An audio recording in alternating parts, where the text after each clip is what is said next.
Welcome to Predator Hunting Radio. This is episode number 4, and in this episode we are going to be talking about how to bait up the pigs so you can slay them. So stay tuned, episode 4 coming up. All right, welcome back to Predator Hunting Radio. So this is episode 4. We just had, right here in north central Florida, we just had like 3 days of just heavy rain. I am on an 80-acre farm right here, and it is absolutely sopping wet. But this hole right here, this will be the 4th time I'm about to bait it up right now. And my little special mix, which by the way I got from Deer Meat for Dinner, shout out to you, brother. But basically I just did it how he said, and I'm going to go over that in a minute. And this is my 4th time. I'm going to go ahead and bait it up again, but this time it's going to be a little different because the hole's full of water, but that's not going to affect anything because I'm going to dump the corn right in the water. It's going to make it sour. I'm going to dump the other stuff in the water. It's going to make it sweet, and the pigs are going to keep on coming. They've been coming. They ain't stopped coming, and they're going to keep coming. And it's pretty cool in this little spot right here that we got baited up. So also in this episode, we're going to get to the State of the Union, which is just stuff that I have going on in my hunting life. And then after that, I guess we'll wrap up this episode. So episode 4. So baiting up pigs. So a couple weeks ago, I watched an episode, and I've kind of done my little experiments on baiting up pigs. From actually taking corn and pouring it in a 5-gallon bucket and using yeast to get it to sour with Kool-Aid and stuff like that, to actually going to Tractor Supply and buying whole corn, which is where I get my corn from anyways, and then also getting some of the there's a bag called Hog Wild, and it's like real sweet and stuff, and I've done holes like that before too. But this hole right here started out as flat ground. Basically what I did was I got a pair of post hole diggers, and I dug a hole about 3 foot deep, about that big around. I poured the corn in there, and then I poured 3 boxes of Jello. Now these aren't the little boxes, these are the big boxes. We got cherry, we got orange, and then I also got strawberry. So what I did was I poured it right on top in the hole, poured the corn up first, I poured this right on top in the hole, and then I poured a whole gallon of Hawaiian Punch in there. And you would think that I would just leave the top open, but no, I didn't. I covered it back up with dirt. And there's a big chance that a pig could come out right here. There's a huge trail right there coming right out of the swamp. I don't have a gun with me this time because I'm just trying to film this episode and get out of here. And I'm going to go hunting later on tonight. But, and I just heard a big crash over there, so who knows. I guarantee you, though, the last time I came here and did this, before I even got out of the gate right here, there was a pig already on this. So that's how good this stuff works. So I dug the hole, put the corn in, put the Jello in, just the powder, kind of swirled it around a little bit, poured the Hawaiian Punch all the way in, covered it back up with dirt, maybe threw a little bit of corn just around so they'd find it. Didn't take them long to find it. Came back, like after the first time, there was probably a hole about 2 foot around and about 1.5 feet to 2 foot deep where they just rooted it out and ate it. And then I did it again, and the second time the hole got about 3 foot around, and then I think I did it one more time. I can't remember if it was 3 or 4 times. I can't really remember. I got a camera on this, so it's constantly shooting pictures all night long. And then now it's been raining. The hole is big. I mean, there's pigs that are just as long as that hole I've got pictures of in that hole looking for the stuff. So the cool part about the way the hole is right now, and like I said before, it's all full of water, and it's probably about 5 to 6 feet long this way and probably 5 feet long that way. So it's a big round hole. Now it's not going to be that deep because it's probably about 3 foot deep in the middle, possibly maybe 2.5 to 2. But with all of the water and all the pushing around in there, they probably kind of, you know, it probably goes like this. So they probably pushed a lot of the dirt back in. But the cool part about the water, and I've done this before in another hole, is I'm going to pour that stuff right in the hole and pour the Jello in there in this, and it's going to, that water is just going to soak it all up, and it's going to be just absolutely amazing. I can't wait to do it. But I've been doing this for a little while now, and this has definitely been the best hole that I've ever had as far as like having the pigs come. and it didn't take long. I got me one of those little cameras, and I do want to talk about that. Link in the description below.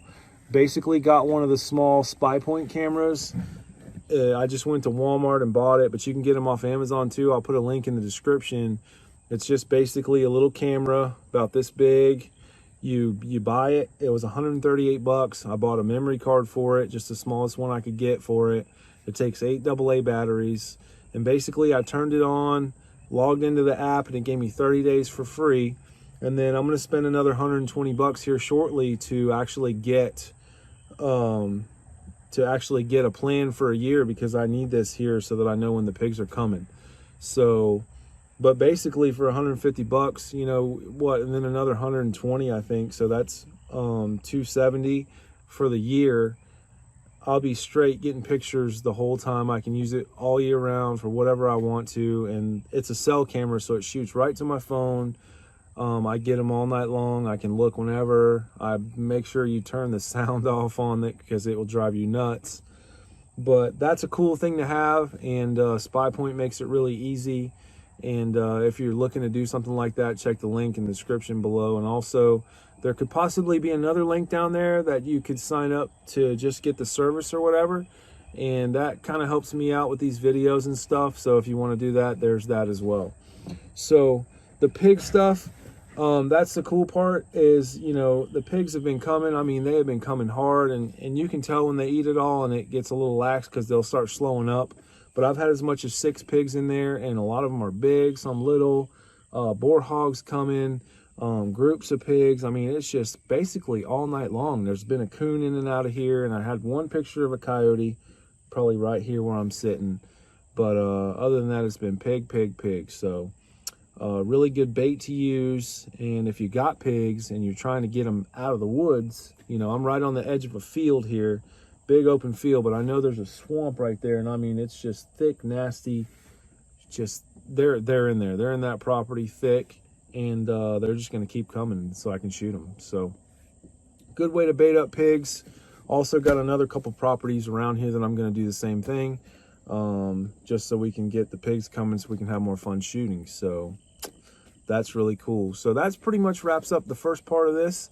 For the second part, I want to go into the State of the Union. So obviously you saw that one of the things I'm doing is baiting up the pigs, and I want to be able to bait up the pigs so that I can basically go out and hit 3-4 different spots and check the pigs so that I can always be successful when I hunt. Now, I haven't actually gone hunting for them yet, but I'm getting them coming, and you know, there's definitely multiple opportunities to do so.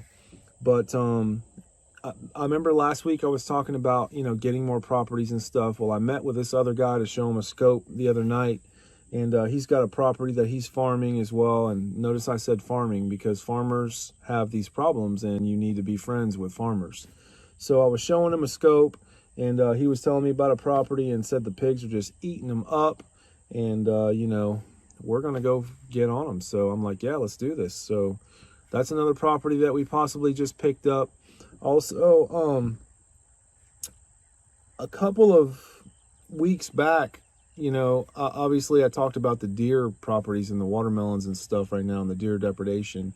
I stopped and talked to a guy that worked for a farmer that had a bunch of land, and I actually tracked him down this week thanks to the help of my brother-in-law, and got to speak with him face to face and meet him, and working on getting some permits for a bunch of land that he's got. So might not turn into a lot because they had some permits and they just used them all up last night, but I'm going to call him back in a couple days, and hopefully I can get on some deer meat because I need some more deer meat. So, and that's the cool part is that the deer depredation, you can shoot them and leave them lay, but I hate leaving deer lay because I love deer meat so much. So the pigs, that's iffy. Sometimes I'll get the meat, sometimes I won't because there's a lot of those, but deer, man, it's just way too good for me to leave the meat. I hate that. I hate doing that. I hate wasting deer meat. I even hate whenever they run off and you can't find them. I hate that. It does happen from time to time, but I hate it. So I try to, you know, take more effective shots, and, you know, try to drop them right in their tracks. And, you know, that way I don't have to look for them.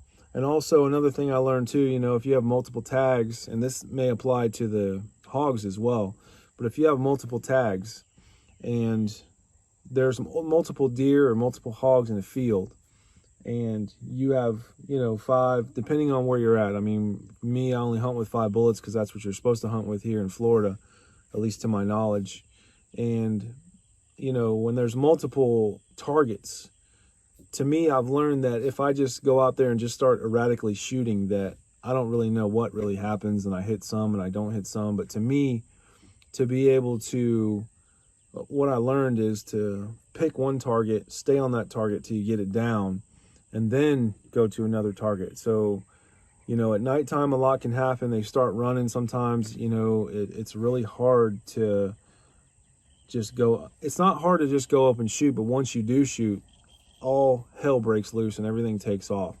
So to me, that first shot is crucially important. And a lot of times, whenever I do shoot the first time, I try to remember to pull the gun really tight into my shoulder and not let my hand affect my trigger finger, because this hand can pull the gun.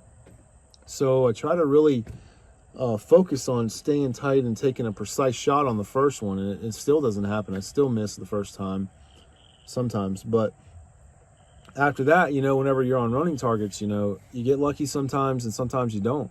But if you really stay with one target and you shoot to that target gets down, then it will just help you be more effective, I think, and do better damage than just to go out there and shoot up a bunch of stuff and let it run off wounded.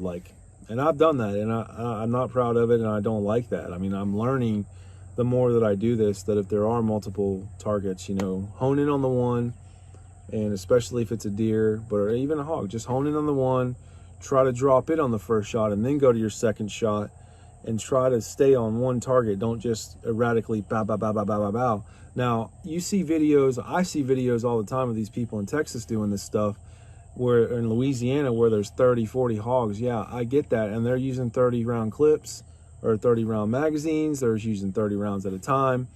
And those guys are out shooting every night, and they're really good at it, and they're really good at hitting stuff on the run.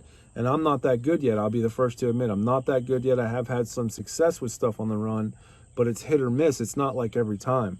And it just takes practice. But learning those little key things to help you, do better in the moment will obviously help you through the long run. So picked up some properties. That's really cool. And that's pretty much it, really. I mean, this is going to be a really short episode. I know that right now it's super wet, so it's about to be mosquito season here. And I know there's a lot of fires around and there's a lot of dryness around, but here it's just really wet. And for some reason, we're blessed to have this wet weather. I love it. But at the same time, with the wet weather comes mosquitoes. And the mosquitoes are just absolutely horrendous around here. And especially us, because we hunt around swamps a lot. And they get really bad. I know I've talked about this before, but I'm going to talk about it again. There's a couple things that I like to do. I hate bug spray. I hate even putting it on my skin. You got to be real careful too, because bug spray, my buddy had it one time, and I had a monocular, and he sprayed it, and it got all over the monocular, and it wore the cereal tag off. The DEET in that stuff just wore it completely off. So, but I don't even like smelling that bad. I hate it. So I got this jacket. It's not new, but I've been telling people about this, and they've been buying them. And you can find these for sale on Amazon. They are the Gamehide Elimitick, and these will keep ticks off of you as well, and as well as red bugs as well. It's got something bonded into the fabric of it, and they will not bite through it. And this has been a game changer for me. And then the other day, and a lot of people right now, it's turkey season here, and a lot of people are going turkey hunting. They're coming back with ticks all over them. They make socks. They make boots. They make pants. I don't know if they make underwear, but whatever. They make shirts. And if you're wearing this stuff, they will not get on your skin. They will not. Red bugs, ticks, all that stuff, it'll keep them off of you. So highly recommended. Link in the description as well. And that's going to pretty much wrap up this episode. Thank you for watching. If you like this podcast or whatever, we're primarily on YouTube, although I'm going to expand into Rumble here shortly and just put them all up there and start, mirror casting here and on Rumble. I'd rather be on Rumble because YouTube, they are, just out of control with their censorship and all that stuff, and I don't really like that. But I am on there for right now, and it's a great platform to grow the channel or whatever. So, but I am going to be on Rumble, and also I'm trying to syndicate onto the podcast part, which is just the audio. But we're primarily on video right now. So if you hear this on a podcast, definitely come check me out on YouTube or Rumble and subscribe. Generally, you know, we're going to be doing this every week, but I'm having issues with the actual syndication of the podcast on the audio side right now. So I'm trying to catch that back up, but we're definitely still on the weekly basis and doing this. So thanks for watching. If you like this, please drop a thumbs up, smash that like button. If you haven't subscribed yet, please subscribe so you can check out whenever the next episode comes out. And I guess that's all I can say. We'll see you on the next episode.